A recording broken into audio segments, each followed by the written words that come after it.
கர்த்தருடைய பரிசுத்த நாமத்துக்கு மகிமை உண்டாகட்டும். இந்த மாலை வேளையிலும் நம்முடைய வேத பாட கூட்டத்திலே மத்தேயு சுவிசேஷம் 22:14 மத்தேயு சுவிசேஷம் 20:16 வாசித்து மத்தேயு சுவிசேஷம் 22:14 மத்தேயு சுவிசேஷம் 20:16. அந்தபடியே அழைக்கப்பட்டவர்கள் அநேகர், தெரிந்து கொள்ளப்பட்டவர்களோ சிலர் என்றார். இவ்விதமாக பிந்தினோர் முந்தினோராயும் முந்தினோர் பிந்தினோராயும் இருப்பார்கள். அழைக்கப்பட்டவர்கள் அநேகர், தெரிந்து கொள்ளப்பட்டவர்களோ சிலர் என்றார். கர்த்தருடைய பரிசுத்த நாமத்துக்கு மகிமை உண்டாகட்டும். அழைக்கப்பட்டோரோ அநேகர், தெரிந்து கொள்ளப்பட்டவர்களோ சிலர் என்று சொல்லி நமக்கு வேதம் சொல்லி கொடுக்கும். எல்லா இடத்துலையும் நல்ல விஷயத்துக்கு அநேகர் இருப்பாங்க, கெட்ட விஷயத்துக்கு கொஞ்சம் பேர் இருப்பாங்க. ஆனா இங்க ஆண்டவர் சொல்லும்போது சொல்லுவாங்க, அழைக்கப்பட்டவர் அநேகர், தெரிந்து கொள்ளப்பட்டவர் சிலர்.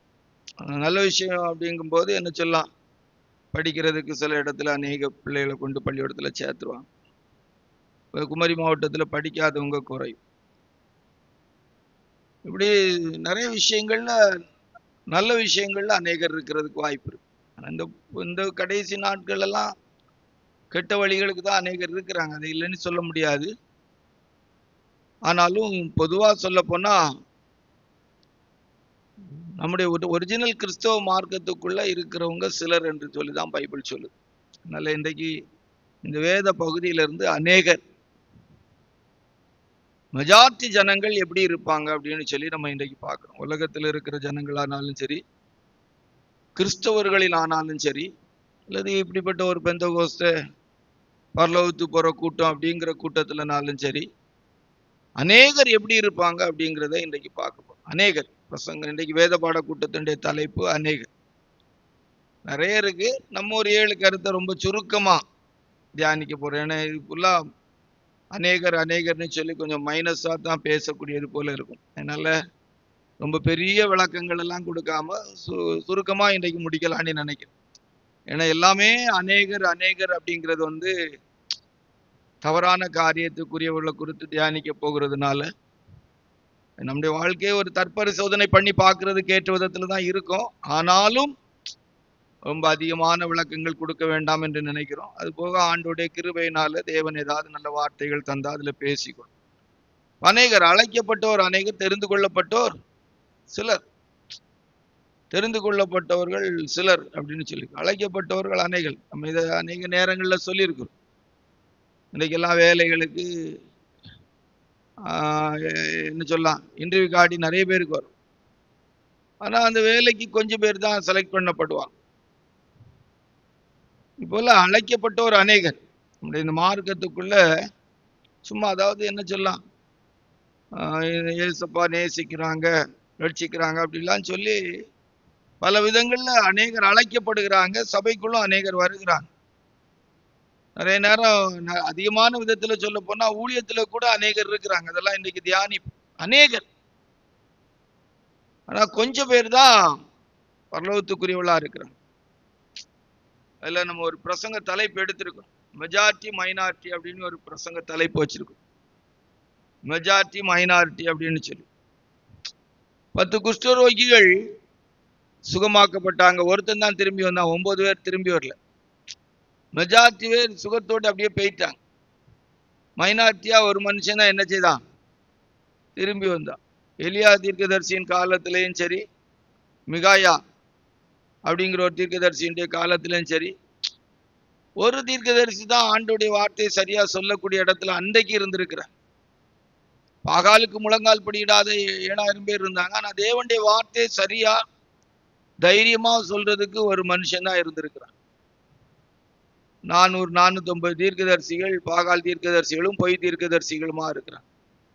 மெஜாரிட்டி மைனாரிட்டி அப்படின்னு சொல்லி பார்க்கும்போது இன்றைக்கு மெஜாரிட்டி கிறிஸ்தவத்துல தேவன் விரும்பாத விதத்துல இருக்கிற கூட்டமா தான் இருக்கிறான். அழைக்கப்பட்டோர் அநேகர், தெரிந்து கொள்ளப்பட்டோர் சிலர். அதனால நம்முடைய லைஃப்லயும் கூட எப்போதும் ரொம்ப ஆராய்ந்து பார்க்கணும். அநேகர்ங்கிற கூட்டத்துல நம்ம இருக்கிறோமா அப்படிங்கிறத பார்க்கணும். அநேகருடைய அந்த குவாலிபிகேஷன், அவங்க எப்படி இருப்பாங்க அப்படிங்கறதுதான் இன்றைக்கு நம்ம தியானிக்க போறோம். தெரிந்து கொள்ளப்பட்ட சிலருடைய லைஃப் எப்படி இருக்கும் அப்படிங்கிறத இன்றைக்கு தியானிக்க மாட்டோம். அழைக்கப்பட்டோர் அநேகர் அப்படின்னு சொல்லக்கூடிய அநேகர் என்கிற இடத்துல இருக்கிறவங்க வாழ்க்கை எப்படி இருக்கும் அப்படின்னு சொல்லி நம்ம பார்க்க. இஸ்ரவேல் கோத்திரத்துல கூட 12 கோத்திரத்தை அனுப்பின போது 10 கோத்திர பிதாக்கள் கோத்திர தலைவர்கள், பிதாக்கள்ங்கிறத விட கோத்திர தலைவர்கள் துர்ச்செய்தியை தான் பரப்புனாங்க. 2 பேர் தான் நற்செய்தியை பரப்புனாங்க. கர்த்தர் நம்ம மேல பிரியமாயிருந்தால் அந்த தேசத்தை கர்த்தர் நமக்கு தருவார், அவர்களை காத்த நிழல் அவர்களை விட்டு விலகிட்டு அப்படின்னு சொல்லி நல்ல செய்தியை பரப்பினார்கள். கர்த்தருடைய பரிசுத்த நாமத்துக்கு மகிமை உண்டாட்டும். இவையெல்லாம் ஒரு ஆவிக்குரிய மென்மையான அர்த்தத்தின் அடிப்படையில் தான் சொல்லப்பட்டிருக்கு. Majority minority. நம்ம இன்றைக்கு அநேகருங்கிற இடத்துல இருக்கிறோமா அப்படிங்கிறத பார்க்கணும். இந்த அநேகர் எப்படி இருப்பாங்க அப்படிங்கிறத நம்ம தியானிக்க போறோம். 1வது மத்தேயு சுவிசேஷம் 7ஆம் அதிகாரம் 13வது வசனத்தை வாசித்தால், மத்தேயு சுவிசேஷம் 7:13 வாசிங்க. இடுக்கமான வாசல் வழியாய் உட்பிரவேசியுங்கள், கேட்டுக்கு போகிற வாசல் விரிவும் வழி விசாலமுமா இருக்கிறது, அதன் வழியாய் பிரவேசிக்கிறவர்கள் அநேகர். ஜீவனுக்கு போகிற வாசல் இடுக்கமும் வழி நெருக்கமுமா இருக்கிறது, அதை கண்டுபிடிக்கிறவர்கள் சிலர். இதை லூக்கா சுவிசேஷம் 13ஆம் அதிகாரம் 24வது வசனத்துல கூட இந்த கண்டுபிடிக்கிறவங்க சிலர் தான் கண்டுபிடிக்க முடியும். அதாவது பரலோகத்துக்கு போற வழிய கண்டுபிடிக்கிறதே சிலர். வாசிங்க. இடுக்கமான வாசல் வழியாய் உட்பிரவேசிக்க பிரயாசப்படுங்கள், அநேகர் உட்பிரவேசிக்க வகை தேடினாலும் அவர்களாலே கூடாமற் போகும் என்று உங்களுக்கு சொல்லுகிறேன். ஆமா, சிலர் தான் தேடினா கூட நடக்காது. கேட்டுக்கு போற வாசல் விரிவும் வழி விசாலமா இருக்கிறது, அதில் பிரவேசிக்கிறவர்கள் அநேகர் என்று எழுதப்பட்டிருக்கிறது. எல்லா இடத்துலயும் இந்த வார்த்தையை கொண்டு வைக்கலாம். கேட்டுக்கு போகிறதான வாசலின் அனுபவத்துல ஊழியம் செய்யறவங்க, கேட்டுக்கு போகிறதான வாசலின் அனுபவத்தில் உள்ள ஜீவியம் ஜீவிக்கிறவங்க, இப்படி நம்ம தியானிக்க போற எல்லா கருத்தையும் கூட இந்த ஒரு குறிப்புக்குள்ள கொண்டு வர முடியும். மொத்தமா இத சுருக்கமா சொல்லி விளக்கம் சொன்னா என்ன சொல்லலாம்? நரகத்துக்கு போகிற வாசல் வழி விசாலமா இருக்கு, பரலோகத்துக்கு போற வாசல் இடுக்கமா இருக்குது, நெருக்கமா இருக்கு. அதுல பிரவேசிக்கிறவர்கள் சிலர் தான். கேட்டுக்கு போற வாசல் அப்படின்னா, ஆமா, மனுஷங்களுக்கு செம்மையாய் தோன்றுகிறது, மற்ற மனுஷர்களுடைய ஆலோசனைப்படி ஜீவிக்கிறது, இந்த உலக பிரகாரமான ஜீவியத்தை ஜீவிக்கிறது, உலக பிரகாரமான ஆடம்பரம் அலங்காரம் இப்படி எல்லாம் ஜீவித்து அப்படியே போகிற கூட்டம், அதுக்கேற்ற உபதேசம், அதுக்கேற்ற வெளிப்பாடு, அதுக்கேற்ற ஊழியர்கள், அதுக்கேற்ற சபைகள், இதெல்லாம் இன்றைக்கு விரிவு விசாலமான அனுபவத்துல பெருகிட்டு இருக்குது. கூட்டம் இதுலதான் பெருகிட்டே இருக்குது. பயங்கரமான ஒரு ஜீப்பு, பயங்கரமான பிரசங்கம், ஐயோ பயங்கரமான ஜீவியத்துல பாத்தீங்கன்னா வெளிப்பிரகாரமும் மாற்றம் இருக்கா, உள்ளான ஜீவியத்திலே மாற்றம் இருக்கா, அப்படியே போகும். வேதம் சொல்லுது, நம்ம கவனிக்கணும். இன்னைக்கெல்லாம் அநேகர் தெரிந்தெடுக்கிற சபையே நல்ல கூட்டம் இருக்கணும். அங்க இருக்கிற ஊழியக்காரர்களுக்கு அவங்களுக்கு இடையில தொடர்பு இருக்குதா, இவங்க ஜீவியத்தை கவனித்து இவங்களுக்கு நல்ல புத்தி சொல்லி இவங்களை நல்ல முறையில நடத்துறாங்களா, அல்லது அந்த கர்த்தருடைய ஊழியக்காரங்க நல்ல ஜீவியம் ஜீவிக்கிறாங்களா அப்படிங்கறதெல்லாம் இல்லை. ஏதோ கூட்டம். கேட்டுக்கு போகிற வாசல் விரிவாயும் வழி விசாலமா இருக்குதான், அதுல பிரவேசிக்கிறவள் அநேகர், கூட்டம் கூடுதலா இருக்கு. இப்படிப்பட்ட இடம் இந்த வாசல், இந்த வழியில போறவங்களுக்கு கண்டிப்பு இருக்காது. இந்த வாசல் இந்த வழியில போறவங்களை யாரும் திட்ட மாட்டாங்க, எந்த ஊழியக்காரங்களும் குறை சொல்லி பேச வேண்டியது இருக்காது. இவங்க கேட்கிற பிரசங்கவங்க எல்லாம் அதாவது தங்களுக்கு திரளான போதகர்களை தெரிந்து கொண்டார்கள் அப்படின்னு பைபிள் ஒரு வார்த்தை இருக்கு. திரளான போதகர்கள் ஐயா எடுத்து பாத்தீங்க அப்படிதான். யாரை எடுத்து பார்த்தால் ஐயோ என்னென்ன வார்த்தைகள்லாம் சொல்லி ஜனங்களை வசீகரப்படுத்துறது. ஜனங்கள் அதுக்கு தான் விரும்புறாங்க. ஏன்னா இந்த அநேகர் இப்படிதான் இருப்பாங்க, இருக்கணும், இருக்க முடியும். இது உலக பிரகாரமான ஜனங்களுக்கு சொல்லப்பட்ட வார்த்தையை எடுக்க முடியாது. கிறிஸ்தவ மார்க்கம் அதுலயும் இன்றைக்கு இருக்கிற பெந்தகோஸ்த சபைகள் அப்படிங்கிறவங்கள கூட மெஜாரிட்டி ஜனங்கள் இப்படிதான் இருக்கு. கேட்டுக்கு போகிற வாசல் விரிவும் வழி விசாலமா இருக்கு, அதுல பிரவேசிக்கிறவர்கள் அநேகர். நீங்க நினைக்கிற மாதிரி உங்களுக்கு வேதம் தெரியாது, ஜெபிக்க தெரியாது அப்படியெல்லாம் நினைச்சு ஏமாந்து போகாதுங்க.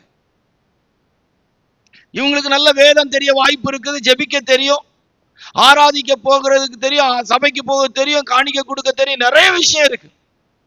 ஆனா இவங்க வாழ்க்கையை உற்று கவனித்து பார்த்தீங்கன்னா ஜீவியத்துல வேதம் சொல்லுகிற மாற்றம் இவர்களிடத்தில் இருக்காது. அல்லது பரலோக ராஜ்யத்துக்குரிய ஜீவியம் இந்த ஊழியர்களிடத்திலோ இந்த தெய்வ பிள்ளைகளிடத்திலோ இருக்காது. அல்லது தெய்வ சித்தத்துக்கு ஏதுவான காரியத்தை இவர்கள் தெரிந்து கொள்ள மாட்டார்கள். மனசும் மாம்சமும் விரும்புகிறதுக்கு ஏற்ற விதத்திலே ஜீவிப்பதற்குரிய எல்லாவற்றையும் இவர்கள் தெரிந்தெடுத்து வாழ்வதுதான் வாழ்க்கையிலே விசாலமும் நல்ல விரிவும் விசாலமான பாதையின் அனுபவமாய் காணப்படும். நல்ல கண்டிப்பான உபதேசங்கள், நல்ல எச்சரிப்புக்குரியதான வார்த்தைகள், நல்ல உருவாக்கப்படுவதற்குரிய நல்ல வார்த்தைகள், தெய்வ ராஜ்யத்துக்கு ஏதுவாக, நித்திய ஜீவனுக்கு ஏதுவாக, பரிபூர்ண தேவனுடைய சித்தத்துக்கு ஏதுவாக ஜீவிப்பதற்குரிய வார்த்தைகள் கேட்கிறதற்கு இவர்களுக்கு விருப்பம் இருக்காது.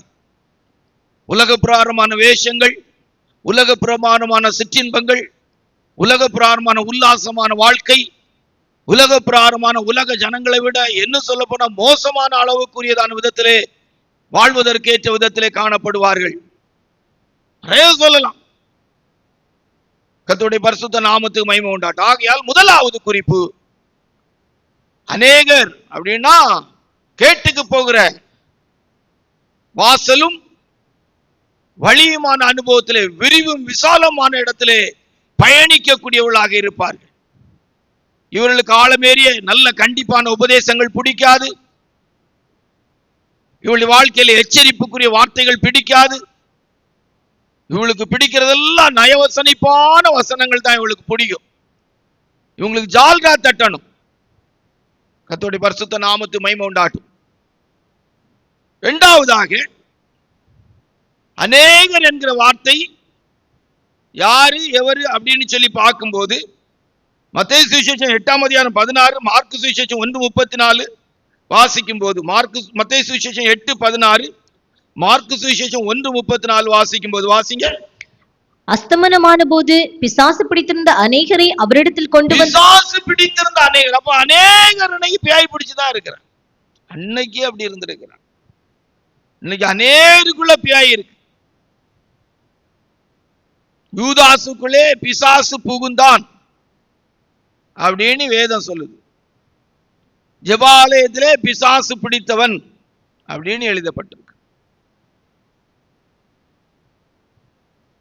ஒரு ஆசாரியனுடைய பிள்ளைகள் பிசாசு பிடிச்சவனை விரட்ட நினைச்சாங்க. ஏசப்பாவும் தெரியும், பவுலையும் தெரியும், உங்களையும் தெரியும்னு சொல்லி பிடிச்சி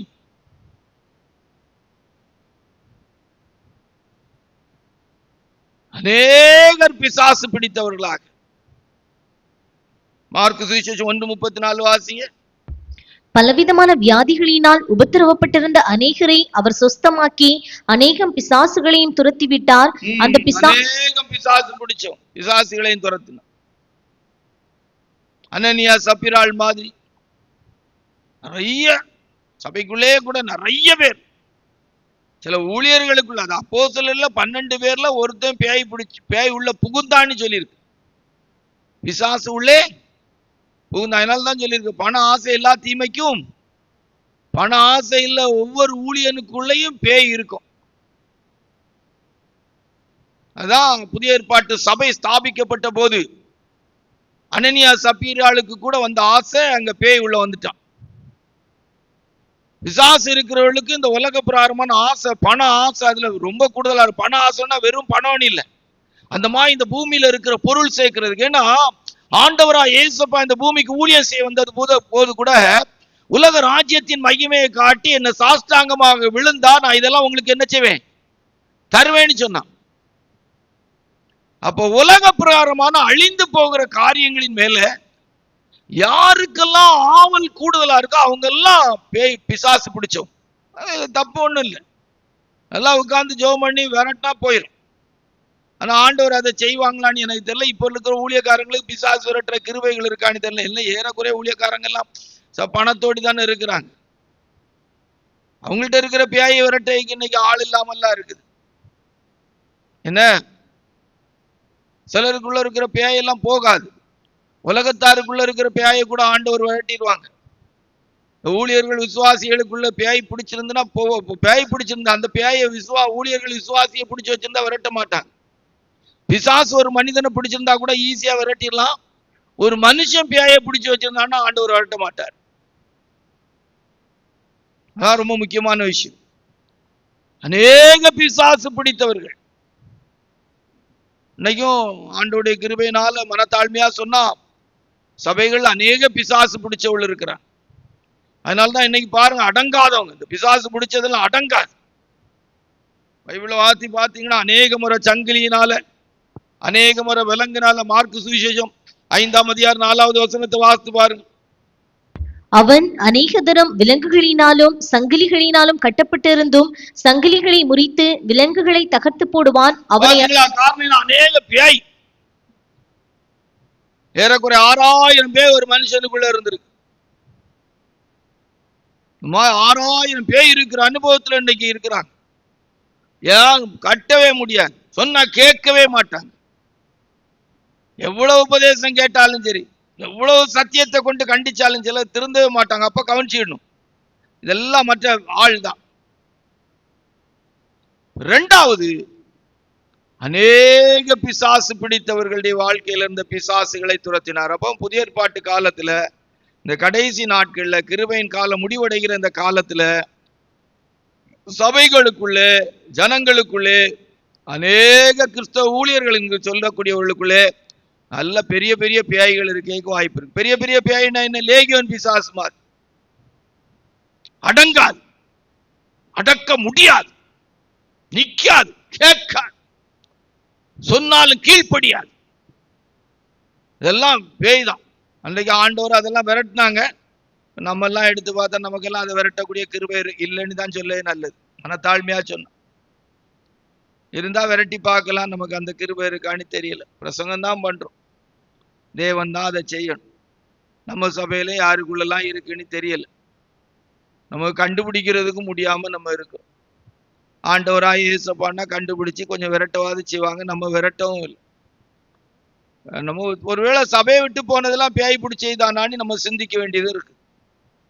சில நேரம் சபைகள்ல இருந்து போனதெல்லாம் பேய் பிடிச்சி, பேய் போகாம அந்த பேய் ஆளை கூட்டு போச்சான்னு நம்ம நினைக்க வேண்டியது. அப்போ இரண்டாவது, அநேகம் பிசாசு பிடித்தவர்கள் இன்றைக்கு சபைக்குள்ள இருக்கிறார்கள். அநேகம் பிசாசு பிடிச்ச ஊழியர்கள் இருக்கிறார்கள் என்கிறத நம்ம விளங்க வேண்டியது அவசியமா இருக்கிறது. நம்முடைய ஜீவியத்தில் ரொம்ப கவனமா இருக்கணும், ரொம்ப கவனமா இருக்கணும். எதினால் எப்படி அப்படின்னு ஒரு தலைப்புல ஒரு சத்தியத்தை பேசுவோம். அவன் எப்படி உள்ள வருவான், கர்த்தருக்கு சித்தமான ஒரு காலத்துல பேசுவோம்.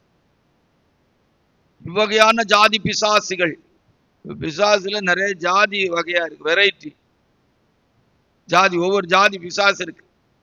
அந்தந்த ஜாதி அந்தந்த வேலையை தான் செய்யும்.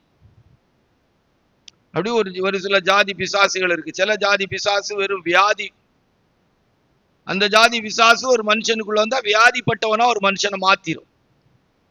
சில ஜாதி பிசாசு ஒரு மனுஷனுக்குள்ள வந்து அவனை பாவம் செய்யறதுக்கு ஏற்று, அதுவும் வித்தியாசமான பாவத்துக்கு ஏதோ அவனை தூண்டி வைக்கும். சில ஜாதி பிசாசுகள் மனுஷனுக்குள்ள வந்தா பொல்லாத சுபாவத்தை உண்டாக்கிட்டு இருக்கும். அவனை பயங்கரமான பொல்லாத சுபாவத்துக்குரியவனா இருக்கும். சில ஜாதி பிசாசு மனிதனுக்குள்ள வந்தா அவன் செயல்கள், கிரியைகள் எல்லாம் அடங்காத பயங்கரமான மோசமான விதத்தில் இருக்கும். சில ஜாதி பிசாசுகள் மனிதனுக்குள்ள வந்து அவன் இந்த பதவி, பட்டம், தான் அப்படிங்கிற நான் தாங்கிற இடத்துக்குள்ள இருக்கும். இப்படி பல ஜாதி பேய்கள் இருக்கு. பேய்கள்ல பல ஜாதிகள் இருக்குது. கர்த்தருக்கு சித்தமான எப்பமாவது ஒருக்கா ரொம்ப இதெல்லாம் ரொம்ப தியானம் பண்ணி தியானிக்கணும்னு இல்லை, பொதுவா ஒரு கருத்துல. அதனால நம்ம கவனிக்கணும், அநேகருக்குள்ள அநேக ஜாதி பிசாசுகள் இருந்துச்சு. சில வியாதிகள்லாம் எவ்வளவு மருந்து எடுத்தும் சுகமாகலைன்னா அதுக்கு பின்னால ஒருவேளை மேக்சிமம் அது சாத்தானுக்கே தான் இருக்கான்னு பார்த்துக்கணும். இன்னைக்கு நிறைய ஊழியர்கள் மருந்து எடுத்து கூட வியாதி சுகமாகாது.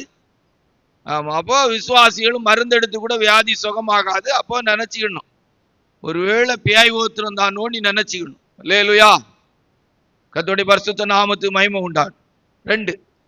மூன்றாவது அநேகர் அப்படிங்கிறதுல நம்ம தியானிக்க போற காரியம் யாருன்னா, வேதத்துல வாசிக்கும் போது மத்தேயு சுவிசேஷம் 24:5 வாசித்தான். மத்தேயு சுவிசேஷம் 24:5, மத்தேயு சுவிசேஷம் 24:11. ஏனெனில் அநேகர் வந்து என் நாமத்தை தரித்துக் கொண்டு நானே கிறிஸ்து என்று சொல்லி அநேகரை வஞ்சிப்பார்கள். அநேகம் கள்ள தீர்க்கதரிசிகளும் எழும்பி அநேகரை வஞ்சிப்பார்கள். அநேக கள்ள தீர்க்கதரிசிகள் அநேகர் எழும்பி கூடுமானால் ரட்சிக்கப்படுறவங்க கூட, அதாவது ரொம்ப தெரிந்தெடுக்கப்பட்டவங்க கூட வஞ்சிக்கிற விதத்துல செயல்படுவாங்க அப்படின்னு சொல்லி அநேக வஞ்சிக்கப்படுவார். அநேகர் என்ன செய்வார்கள்? வஞ்சிக்கப்படுவார்கள் அப்படின்னு சொல்லி நமக்கு சொல்லுகிறது. வாஸ்து பாத்தீங்கன்னா அது காரணம் என்னன்னா, 2 தெசலோனிக்கேயரின் புஸ்தகம் 2ஆம் அதிகாரத்துல வாசிக்கும் போது 10வது வசனத்தை வாசிங்க.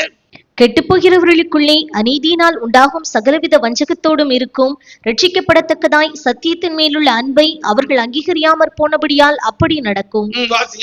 ஆகையால் சத்தியத்தை விசுவாசியாமல் அநீதியில் பிரியப்படுகிற யாவரும் ஆக்கினைக்குள்ளாக்கப்படும்படிக்கு அவர்கள் பொய்யை விசுவாசிக்கத்தக்கதாக கொடிய வஞ்சகத்தை தேவன் அவர்களுக்கு அனுப்புவார். கொடிய வஞ்சகத்தை கர்த்தர் அவர்களுக்குள்ளே அனுப்புவார். கொடிய வஞ்சகத்தை அவளுக்குள்ளே. 2 தீமோத்தேயு 4ஆம் அதிகாரம் 3-4 வசனத்தை வாசிக்கும் போது, 2 தீமோத்தேயு புஸ்தகம் 4ஆம் அதிகாரம் 3-4 வசனத்தை வாசிக்கும் போது வாசிக்க. ஏனென்றால் அவர்கள் ஆரோக்கியமான உபதேசத்தை பொறுக்க மனதில்லாமல் செவித்தன உள்ளவர்களாகி தங்கள் சுய இச்சைகளுக்கு ஏற்ற போதகர்களை தங்களுக்கு திரளாக சேர்த்து கொண்டு சத்தியத்துக்கு செவியை விலக்கி கட்டுக்கதைகளுக்கு சாய்ந்து போகும் காலம் வரும். பாத்தீங்களா? இப்படிதான் திரளான போதகர்களை அவங்க என்ன செய்வாங்களாம்?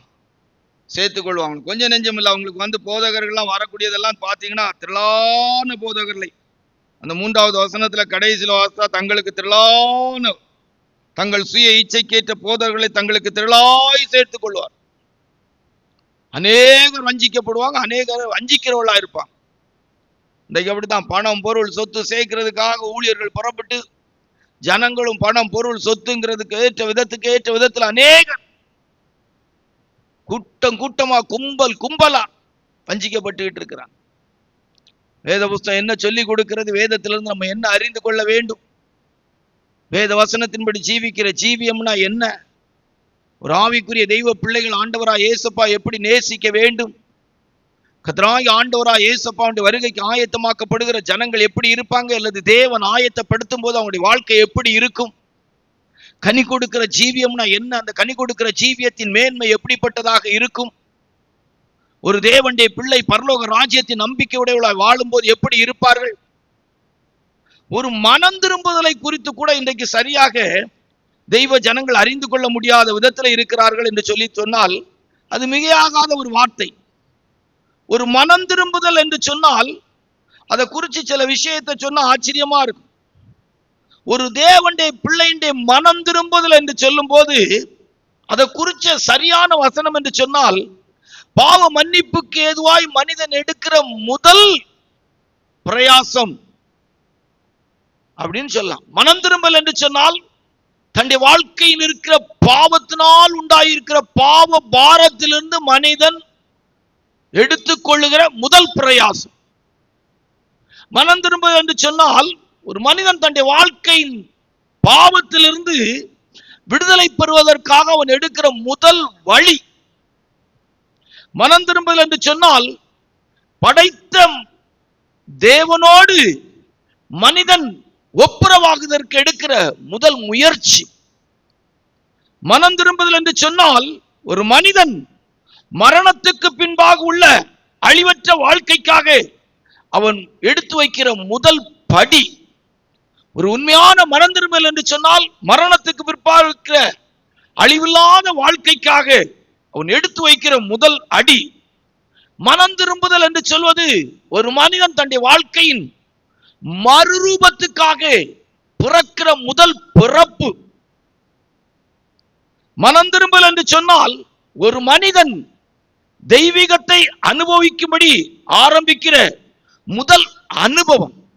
தெய்வீகத்தின் எல்லா நன்மைகளையும் ஆசீர்வாதங்களையும் அனுபவிக்கும்படியாக அவன் தன்னுடைய வாழ்க்கையிலே எடுக்கிற முதல் அனுபவம். இளைய குமாரன் மனம் திரும்பி வந்தபோது அவன் தகப்பன் வீட்டின் சந்தோஷத்தை வித்தியாசமாய் அனுபவிக்கக்கூடிய இடம் இருந்தது போல, ஒரு உண்மையான மனந்திரும்பல் என்று சொல்லும் போது தெய்வீகத்தை ஒரு மனிதன் அனுபவிக்க ஆரம்பிக்கிற முதல் அனுபவமான ஆரம்பமாயிருக்கும். மனந்திரும்பல் என்பது ஒரு மனிதன் அடைய வேண்டிய லட்சியத்தை அடைவதற்காக அவன் தன் வாழ்க்கையில் எடுக்கிற நல்ல தீர்மானங்களாயிருக்கிறது. இப்படி மனம் திரும்பல்னு சொன்னா அதுவே ஒரு நல்ல மேன்மையான கருத்துக்களை உள்ளடக்கிற உபதேசமாயிருக்கு. இன்னைக்கு சும்மா ஏதோ ஒரு விதத்துல கடந்த வாரத்துல கூட நம்ம சொல்லும் போது சொன்னோம், ஒரு உண்மையான மனம் திரும்பல் உண்டாகும் போது நம்முடைய வாழ்க்கையில் நம்ம கண்ணுக்கு முன்னால நமக்கு முன்பாக தெரிகிறது எதுதான் இருக்கும்? பரலோகம். பரலோகம். ஒரு உண்மையான மனம் திரும்பல் இருக்கும்போது ஒரு மனுஷனுக்கு மரண பயம் இருக்காது, பரலோக சந்தோஷம் உண்டாகிவிடும். ஆபிரகாம் காலத்திலே ஆபிரகாம் பரலோக ராஜ்யத்தை தேவனால் கட்டி உண்டாக்கப்படுகிற நகரத்தை தூரத்துல கண்டாராம். புதிய ஏற்பாட்டு காலத்துல கிருபையின் காலம் ஆரம்பிப்பதற்கு முன்பாக இடைக்காலமாய் யோவான் ஸ்நானகனும் ஆண்டவராய் இயேசுப்பாவும் பூமியில இருந்தபோது பிரசங்கித்த பிரசங்கம், மனம் திரும்புங்கள் பரலோக ராஜ்யம் சமீபத்தில் இருக்கிறது என்று சொன்னாங்க. பரலோக ராஜ்யம் ஒரு மனிதனுக்குள்ளே மனிதனோடு கூட கிட்டி சேருகிற இடத்துல வந்துட்டு, ஒருவன் மறுபடியும் பிறக்கும் போது பரலோக ராஜ்யத்தை காண்கிறவனாய் இருக்கிறான் என்று வேதம் சொல்லுகிறது. இந்த நாட்கள் இதை ஏன் சொல்றேன்னா, நிறைய அநேகர் வஞ்சிக்கப்பட்டிருக்கிறார். ஒரு உண்மையான மனம் திரும்பலின் அனுபவம் கூட இல்லாத நிலவரத்துல ஏதோ கூட்டத்துக்கு வராங்க, ரட்சிக்கப்பட்டிருக்கோன்னு சொல்றாங்க, ஞானஸ்தானம் பரிசுத்தாய் பெற்றோன்னு சொல்றாங்க. வஞ்சிக்கப்பட்டதான ஒரு அனுபவம். நகையை மட்டும் கலத்திட்டா போதும், தலை அலங்காரம் மற்றுள்ள எந்த அலங்காரத்தை விட இல்லை, இதெல்லாம் வஞ்சிக்கப்பட்ட ஏமாற்றப்பட்ட ஒரு அனுபவத்தை காட்டுகிறது. வஞ்சிக்கப்பட்டிருக்கிறாங்க. வெறும் நகையை கலத்திக்கிறாங்க பாஸ்டர்ஸ் மனைவிமார்கள். பாஸ்டர்ஸ்ல இன்னைக்கு எடுத்து பாத்தீங்கன்னா சும்மா ஆராதனைக்காக ஒரு மேல ஒரு வெள்ளை சட்டை, கீழே கருப்பு பேண்ட். ஏன் நீங்க கருப்புல நின்னாதான் என்ன தப்புன்னு கேட்கிறேன். எல்லா ஊழியக்காரங்க, இப்ப அநேக ஊழியக்காரங்களாம் விசுவாசிகளோட கூடின நல்ல விலையுயர்ந்த வஸ்திரங்களோடு நிக்கிறாங்க.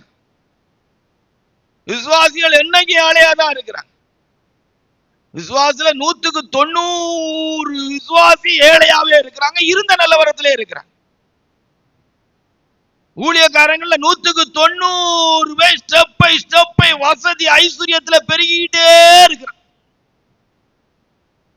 எல்லாம் ஒரு வஞ்சனை என்ற அனுபவத்தை தான் காட்டுகிறது.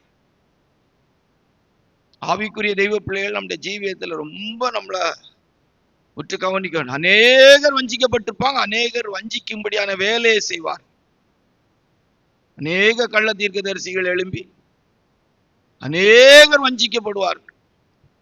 இன்னைக்கு உண்மையான தெய்வ சமூகத்தின் அனுபவத்தை உணர்வதற்கு இல்லை, உண்மையான ஒரு ஆராதனை என்னன்னு சொல்லி தெரியல, உண்மையாய் பரிசுத்தாவியான ஒரு இறங்கும் போது எப்படி இறங்குவாருங்கிறது தெரியல, ஒரு நல்ல கர்த்தருடைய ஊழியக்காரங்க சத்தியத்தை பேசினா எப்படி பேசணுங்கிறது தெரியல, வசனம் எப்படிப்பட்ட அனுபவமா இருக்கணும், கண்மலை நொறுக்குகிற சம்மட்டின்னு எழுதப்பட்டிருக்கிறது, இருதயத்திலே குத்துண்டார்கள் என்று எழுதப்பட்டிருக்கிறது. வேத வசனங்கள் வாசிக்கப்படும் போது அழுது இருக்கிறாங்க. இன்றைக்கெல்லாம் அப்படிப்பட்டதான அனுபவங்கள்ல இன்றைக்கு சத்தியத்தை கேட்கிறதோ சத்தியத்தை பேசுகிறதோ ரொம்ப குறைவா இருக்குங்க, ரொம்ப குறைவா இருக்கு. இப்போ மூன்றாவது வேதம் நமக்கு சொல்லிக் கொடுக்கிறது, அநேகர் வஞ்சிக்கப்படுவார்கள், அநேகர் வஞ்சிக்கிற விதத்திலே கள்ள தீர்க்க தரிசனம் சொல்லக்கூடிய இடத்திலே இருப்பார்கள். 4 மத்தேயு சுவிசேஷம் 24:12 வாசித்தா, மத்தேயு சுவிசேஷம் 24:12 வாசிங்க.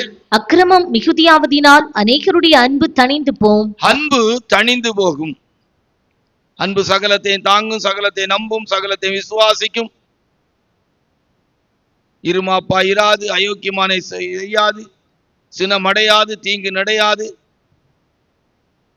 அன்புக்கு தெரிஞ்ச விஷயம் எல்லாம் ஜீவனை கொடுக்கும், ஜீவனை எடுக்காது. இது முதலாவது ஆண்டவராய் இயேசுப்பாவோடு கூட ஒப்பிட்டு நம்ம இந்த அன்பை பேசணும். என்னை விட எதை நேசிச்சாலும் எனக்கு பாத்திரவான் அல்ல. நீ உண்மையா ஆண்டவர் நேசிக்கிறாங்க நீ நினைக்கிறீங்க, சும்மா ஒரு நன்றி உள்ள இருக்கு சிலருக்கு. ஆண்டவர் எனக்கு அதை தந்தார் இதை தந்தார் அப்படிம்பாங்க. உண்மையா ஆண்டவர் நேசிக்கிறதுனா என்னங்க? என்னை இழுத்துக்கொள்ளும், உமக்கு பின்பாக ஓடி வருவேன். திரளான தண்ணீர்கள் நேசம் என்னும் அக்கினியை அவிக்க மாட்டாது. நேச வைராக்கிய மரணத்தை பார்க்கிலும் கொடியது. கர்த்தராகிய இயேசுப்பாவை அழியாத அன்பு குரலோடு கூட கிருபை உண்டாயிருப்பதாக. கர்த்தராகிய இயேசுப்பாவை அன்பு கூறாதவன் சபிக்கப்பட்டவனாய் இருக்க கடவன். கிறிஸ்துவின் அன்பு என்னை நெருக்கி ஏவுகிறது.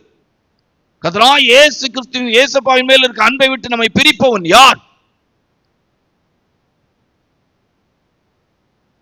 என்னை அன்பு கூறுகிறாயா அப்படின்னு கேட்கிறான். எல்லாவற்றை விட ஆண்டவர் அன்பு கூறுறவன் எத்தனை பேருக்கு சொல்ல முடியும்? இன்றைக்கு அப்படிப்பட்டதான தெய்வீகமான தேவனை நேசிக்கக்கூடிய அன்புள்ள பார்க்கிறது கஷ்டம். சும்மா அப்படி ஏதோ ஆண்டவர் நேசிக்கிற அன்புள்ளவர்களுக்கெல்லாம் இந்த உலகத்துல எதை விடணுமோ அது விடுறது கஷ்டமே இருக்காதுங்க. உலகத்துல எதுவுமே மேன்மையா இருக்காது. டிபிஎம் ஸ்தாபனத்தில் உள்ள ஒரு நல்ல பாட்டு உண்டு, கொல்கதாவை காண்கை லோக மோகம் குப்பையாமே. இப்படிப்பட்ட ஒரு அன்பின் அனுபவத்துலதான் 20 வயசு 21 வயசு 22 வயசுல கர்த்தருடைய ஊழியத்துக்காக புறப்பட்டுருவாங்க. யார் எவர் என்ன ஏது ஒண்ணு எங்க போற என்ன ஏது என்ன நடக்கும் தெரியாம புறப்படுறாங்க. என்ன சோதனை என்ன போராட்டம் எப்படிப்பட்ட பேர் அழகிய வந்தாலும் கூட மயங்காம இந்த அன்புக்காக ஏங்கி தவித்து அன்பிலே சாகணும்னு துடிக்கிறாங்க. அன்பு தணிந்து போகும். 20 வருஷம் 30 வருஷத்துக்கு முன்னால 10-15 வருஷத்துக்கு முன்னால கூட கர்த்தருக்காக இப்படி நேசித்து புறப்படுற ஊழியக்காரங்க இருந்தாங்க. இப்ப இல்லையே, குறைஞ்சிக்கிட்டே இருக்கிறாங்க. அன்பு தணிந்து போகும். அக்கிரமம் மிகுதியாவது நாள் அநேகருடைய அன்பு தணிந்து போகும். இனி ஒவ்வொரு சபைக்குள்ள எடுத்து பார்த்து அன்பு தணிஞ்சு போகும். ஆதி அப்போஸ்தல காலத்தை எடுத்து பாருங்க. தேவன் அன்புனால நிரப்பப்பட்டு எல்லாரும் பொதுவா அனுபவிச்சிருக்கிறாங்க. கிறிஸ்துவுக்குள்ளே ஆண் என்றும் இல்லை, பெண் என்றும் இல்லை, கிரேக்கன் என்றும் இல்லை, யூதன் என்றும் இல்லை, சுயாதீனன் என்றும் இல்லை, அடிமை என்றும் இல்லை. கன்னியாகுமரி மாவட்டம், தூத்துக்குடி, திருநெல்வேலி இந்த மாதிரிப்பட்ட மாவட்டங்கள் எடுத்து பார்த்தீங்க, எண்ணி முடியாத ஊழியர்கள் தங்களுடைய கிரேடை மாற்றி தங்களுடைய பிள்ளைகளுக்கு வேற இடத்துல வேற கிரேட்ல மாப்பிள்ளை பெண்ணு பார்க்கறதே கிடையாது. என்னங்க தெய்வ அன்பு? எப்படி தெய்வ அன்பு இருக்குன்னு சொல்ல முடியும்? ஆச்சரியமா இருக்கிறது. அப்போஸ்தலனாகிய பவுல் சொல்ல, கிறிஸ்து மாம்சத்தின்படி கிறிஸ்துவை நான் அறியேன். நான் ஒரு பெரிய மோசமான நிலவரத்துக்கு போயிட்டு இருக்குது. அநேகர் நீ வேணா விசாரிச்சு பாருங்க, எத்தனை பாஸ்டர் தங்களுடைய பிள்ளைகளுக்கு தன்னுடைய குடும்பத்துக்கு வந்திருக்கிற மருமகா அவங்க கிரேட்ல உள்ளவங்களே வந்திருப்பாங்க, எடுத்திருப்பாங்க, வேற கிரேட்ல இருக்காது. இதெல்லாம் அன்பு இல்லாததுக்கு தான் அடையாளம். தெய்வீகமான ஒரு அன்பு இருக்குமான அந்த மாதிரி எண்ணங்கள், சிந்தனைகள், நினைவுகள், வாஞ்சைகள் நமக்குள்ள வராது, செயல்கள் வராது. சமீபமா கூட சிலர் தங்களுடைய பிள்ளைகளுக்கு சம்பந்தம் பார்க்கணும்னு சொல்லும் போது நான் போட்டு பார்த்திருக்கிறேன். எப்படி அப்படின்னு கேட்டிருக்கேன். இல்ல நம்ம இதுல இருந்தா நல்லா இருக்கும் அப்படின்னு சொல்லுவாங்க. இவங்கெல்லாம் ஒரு ஊழியக்காரங்க, இவங்கெல்லாம் தெய்வ பிள்ளைகள் அப்படின்னு எப்படிங்க ஏற்றுக்கொள்ள முடியும்?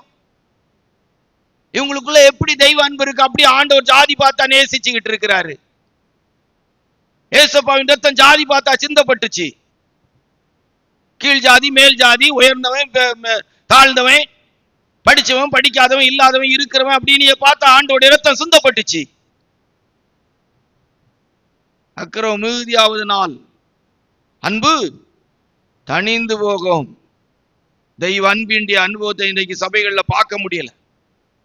உம்முடைய ஜனம் என்னுடைய ஜனம், உம்முடைய தேவன் என்னுடைய தேவன், நீர் எங்கே தங்குவீரோ நான் அங்கே தங்குவேன். ஏழை பணக்காரங்க பணம் உள்ளவங்களை நேசிக்கிறாங்க, வசதி உள்ளவங்களை நேசிக்கிறாங்க. ஏழைகள் புறக்கணிக்கப்படுறாங்க. இல்லாதவங்க புறக்கணிக்கப்படுகிறாங்க. அன்பு தணிந்து போகிறது. உலகத்தானுக்கு இருக்கிற அன்பு கூட இன்றைக்கு கிறிஸ்தவ மார்க்கத்துல ஊழியர்கள் தெய்வ பிள்ளைகளுக்கு இல்லாத நிலவரத்துல மாறி போயிட்டோம். கர்த்தருடைய பரிசுத்த நாமத்தை மகிமைப்படும். இது 4வது குறிப்பு. அநேகருடைய அன்பு தணிந்து போகும். குடும்பங்கள்லையும் கூட இந்த நாட்கள்ல இந்த அன்புகளை பார்க்க முடியல. அந்த நாட்கள்ல குடும்பங்கள்ல இப்படிப்பட்ட ஒரு அன்பு இருந்துச்சு, புருஷன் மனைவி பிள்ளைகளுக்குள்ள. இந்த நாட்கள்ல அந்த அன்பு இல்லை. ஒரு செல்போனை நேசிக்கிற அளவுக்கு கூட புருஷனை நேசிக்க முடியல, மனைவியை நேசிக்க முடியல, பிள்ளைகளை நேசிக்க முடியல, பெற்றோரை நேசிக்க முடியாத இடத்துக்கு இன்னைக்கு வந்துட்டாங்க. ஒரு வாட்ஸ்அப், இன்ஸ்டாகிராம், ட்விட்டர் இப்படி சொல்லக்கூடிய ஆன்லைன்ல இருக்கிற சில ஆப்புகளுடைய அந்த செயல்பாடுகளை மனிதர்கள் நேசிக்கிற அளவுக்கு கூட உயிருள்ள மனிதர்களை நேசிக்க முடியல. செல்போனுக்கு முக்கியத்துவம் கொடுத்து அதுக்கு எடுக்கிற பிரயாசத்தை கூட இன்றைக்கு செய்ய முடியல. பெற்றோர்கள் மேல உள்ள அன்புகள் குறைஞ்சதுனால தான் இன்றைக்கு முதியோர் இல்லங்கள் கூடி இருக்கு, அநாத ஆசிரமங்கள் கூடி இருக்குது. அன்றைக்கு ஒரு குடும்பங்கள்ல தன்னுடைய சகோதரிக்கு புருஷன் இறந்துட்டா தாய் மாமே இல்லைன்னா சித்தப்பே அந்த பிள்ளைகளை பொறுப்பெடுத்து அந்த பிள்ளைகளை வளர்த்து ஆளாக்குறதுல முக்கிய பங்கு வகித்து இருக்கிறாங்க. இந்த காலகட்டத்தில் அதை பார்க்கவே முடியல.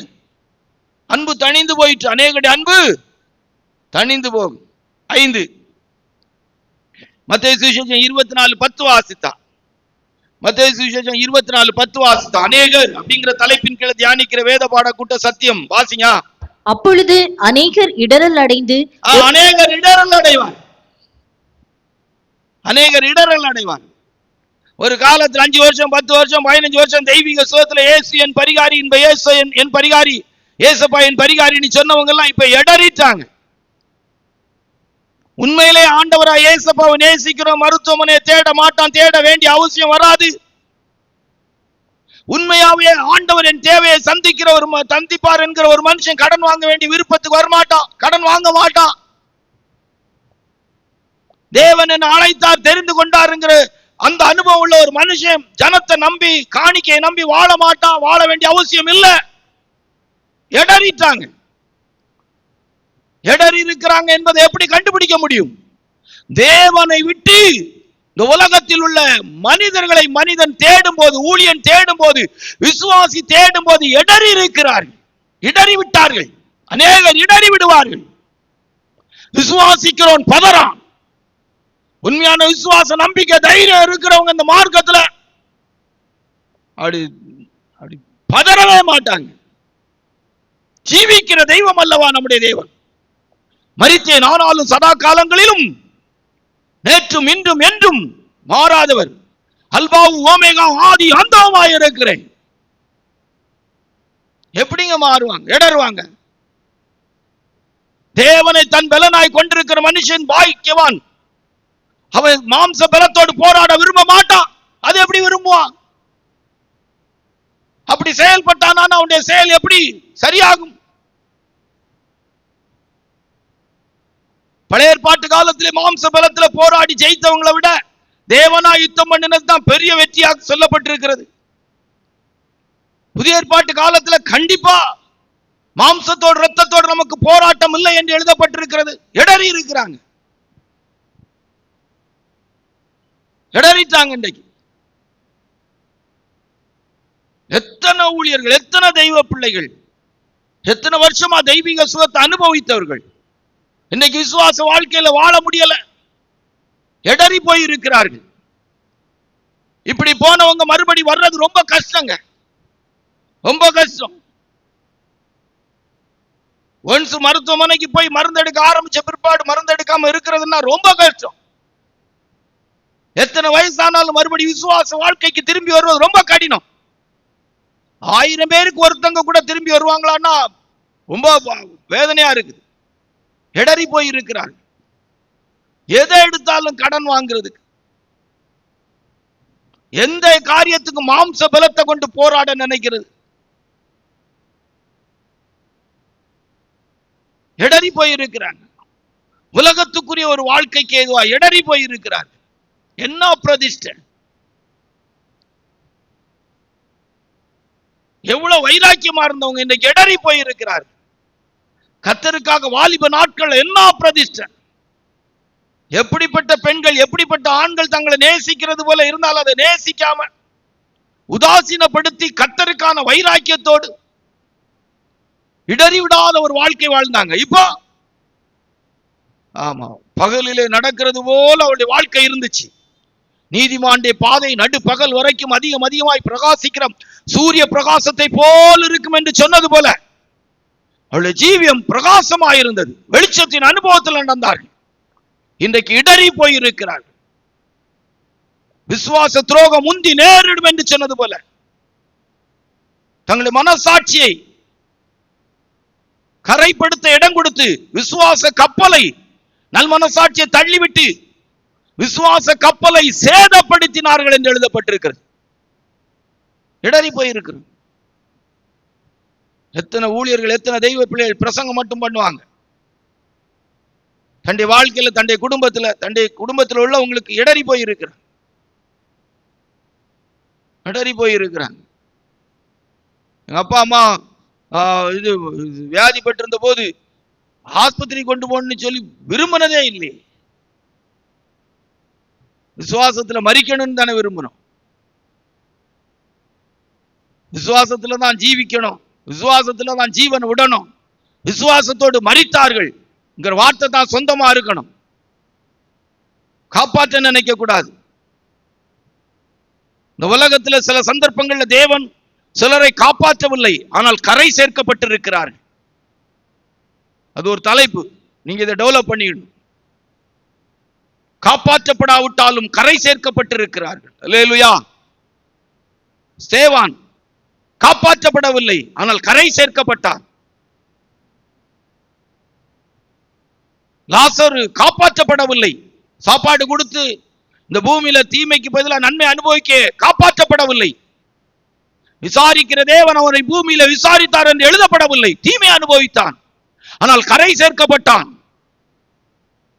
சிலருடைய வாழ்க்கையில் இப்படிதான், காப்பாற்றப்படவில்லை, ஆனால் கரை சேர்க்கப்பட்டிருக்கிறார்கள்.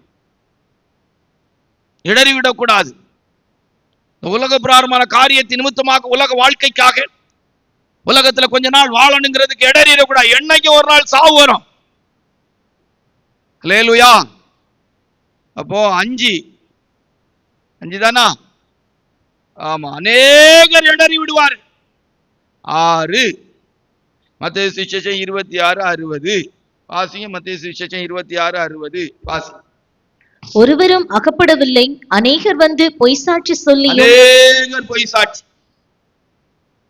எழுத்தின்படியும் சரி, ஆவிக்குரிய பிராரமும் சரி, வாண்ட வாழெல்லாம் அழிச்சு தப்புது. பொய் தீர்க்க தரிசனம், சும்மா கண்டமேனிக்கு பிரசங்கம், வாரது போல அழிச்சு விடது. வாரந்தோறும் ஆசீர்வாதத்தை குறிச்சு அப்படியே அள்ளி தட்டது. ஓ, பொய் சாட்சி மாதிரி பொய். சிலர் பேசுற உண்மையை விட பொய் ரொம்ப அழகா இருக்கு. ரொம்ப, ஏன்னா உண்மையை பேசுறதுக்கு ஜோடிக்க வேண்டாம், உண்மையை பேசுறதுக்கு யோசிக்க வேண்டாம், உண்மையை பேசுறதுக்கு அலங்காரம் தேவை. உண்மைக்கு நடிப்பு தேவையில்லையே. நடிப்புக்கு உண்மை தேவைப்படாது. உண்மைக்கு நடிப்பு தேவையில்லை, நடிப்புக்கு உண்மை தேவையில்லை. நடிப்புக்கு உண்மை தேவை இருக்கா? உண்மைக்கு நடிப்பு தேவை இருக்கா? இல்ல. பாருங்க எவ்வளவு பெரிய தத்துவம்.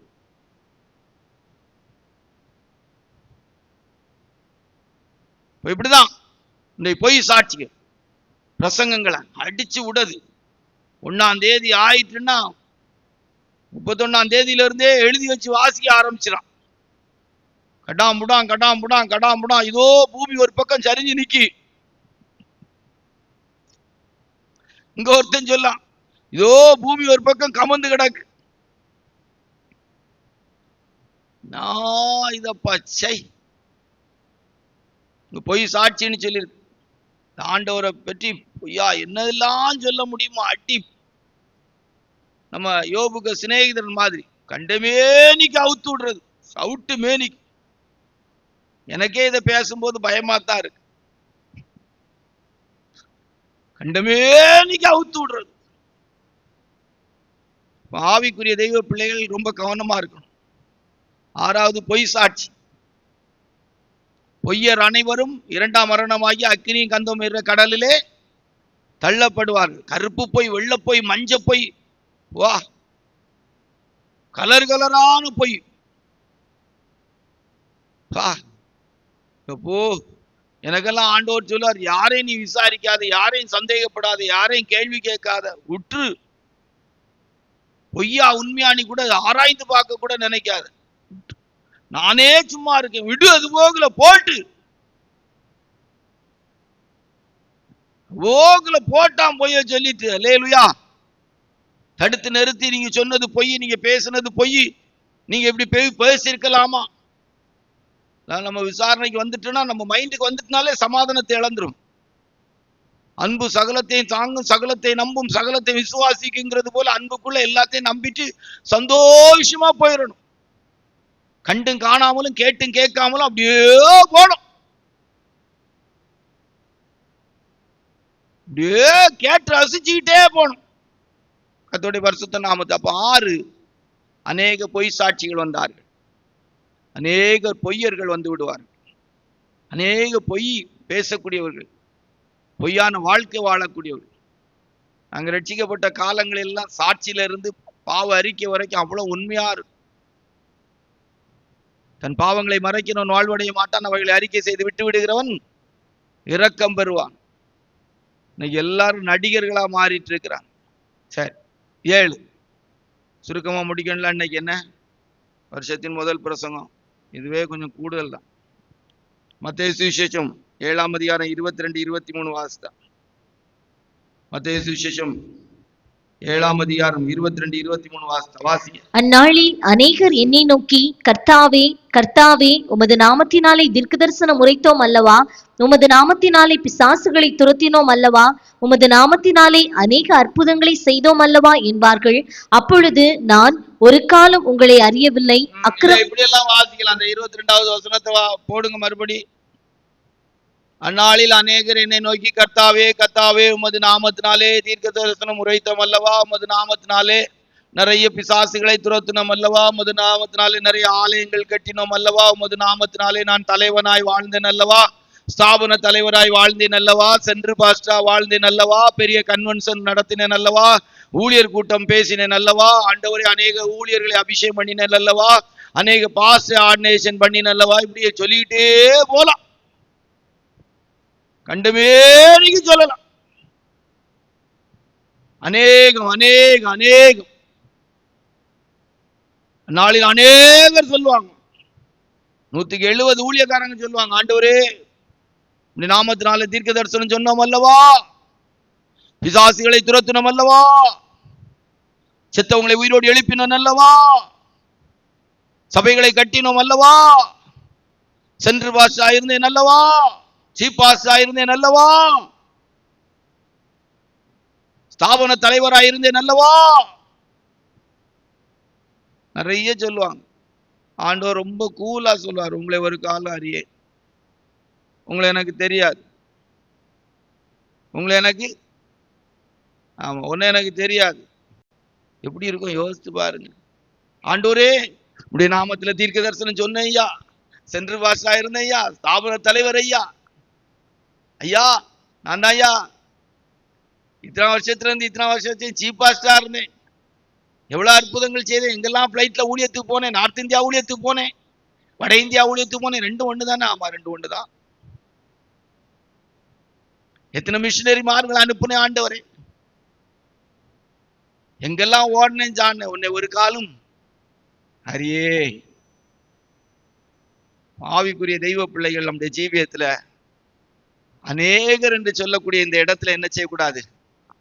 வந்துடக்கூடாது. பயமும் பக்தியோடு வாழன். வேதத்துல வாசிக்கும் போது ஆண்டவராய் இயேசுப்பா ரத்தம் சிந்தினது மத்தேயு சுவிசேஷம் 26, 28 வாசித்தா. மத்தேயு சுவிசேஷம் 26, 28 வாசித்தா. வாசிங்க. இது பாவமன்னிப்புண்டாகும்படி அநேகருக்காக சிந்தப்படுகிற புது உடன்படிக்கைக்குரிய என்னுடைய இரத்தமாய் இருக்கிறது. எல்லா அநேகருக்காக ஆண்டவர் ரத்தம் சிந்தி இருக்கிறார். அநேகருக்காக சிந்தப்பட்ட புது உடன்படிக்கையின் ரத்தம். அல்லேலூயா. ஆமா, ஆவிக்குரிய தெய்வ பிள்ளைகள் இந்த நாட்கள்ல நம்முடைய ஜீவியத்துல ரொம்ப கவனமா இருக்கும். ரட்சிக்கப்படுறது சிலர், அழைக்கப்பட்டோர் அநேகர், ரட்சிக்கப்படுறவங்க, தெரிந்து கொள்ளப்பட்டோர் சிலர். நம்ம அந்த சிலருங்கிற பட்டியலில் இருக்கணும். ஆனால் ஆண்டவர் இப்படிப்பட்ட அநேகருக்காக கூட ரத்தம் சிந்தி இருக்கிறார். அதனால இந்த பிரசங்கத்தை கேட்கும்போது இந்த அநேகருங்கிற இடத்துல யாராவது இருப்பீங்களானா, நம்மள யாரா இருந்தா இந்த அநேகருக்காக ஆண்டவர் ரத்தம் சிந்தி இருக்கிறார். அல்லேலூயா. கிருபையின் காலத்துல அவருடைய இரத்தத்தின் மேன்மையை, அவருடைய இரத்தத்தின் கிரயத்தின் மதிப்பை அறிந்து நம்முடைய வாழ்க்கையில தெரிந்து கொள்ளப்பட்ட சிலர் என்கிற இடத்துக்குள்ள வருவோம். கர்த்தர் நம்மை ஆசீர்வதிப்பாராக. ஆமென்.